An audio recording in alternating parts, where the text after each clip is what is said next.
इनका एक गाना आप सुने हिंदी में जो सैड सॉन्ग है ना, क्योंकि मैं गायक बाद में हूँ। हाँ, आप सबकी तरह मैं भी एक पब्लिक हूँ, श्रोता हूँ, तो मैं भी सुनते रहता हूँ कि आज के ज़माने में कैसे कैसे गीत आते हैं। तो अमृता जी का एक गीत आया हुआ है जो सैड सॉन्ग है, शब्द मुझे याद नहीं है, शायद भरोसा का ही कुछ बात है। एक सुना दीजिए फिर मैं सुनाऊंगा। एक गीत इनका सुनिए, आपको भी अच्छा लगेगा। और हम चाहेंगे, गीत तो दर्द का है, दर्द सबको मिलता है, लेकिन दर्द में आदमी झूमता है, नाचता है, गाता है और दर्द को एक्सप्रेस करता है। क्या आइए, वो गीत मैं गाते रहती हूँ। मैंने सोचा था आज नहीं गाऊंगी, लेकिन फरमाइश है गोलू जी कहे तो मैं गाऊंगी। हम भी कभी इश्क में मुस्कुराया करते थे, ई मेजर उजालों में भी शोर मचाया करते थे। हम भी कभी इश्क में मुस्कुराया करते थे, उजालों में भी शोर मचाया करते थे, मगर उसी दिए ने जला दिया हमारा हाथ, जिस दिए को हम हवाओं से बचाया करते थे।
गोलू राजा जी को आवाज देता हूँ।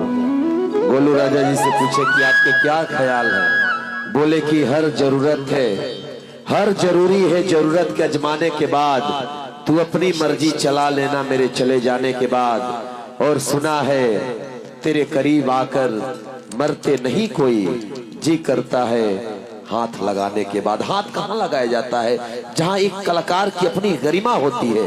आपके गरिमा को मैं अपने हथेली से छूता हूँ, क्योंकि आप मास्टर श्रुति ने जो कशिश दी है आपके आवाज में, एक मैं चाहता हूँ कि ताली के लिए बजा दीजिए।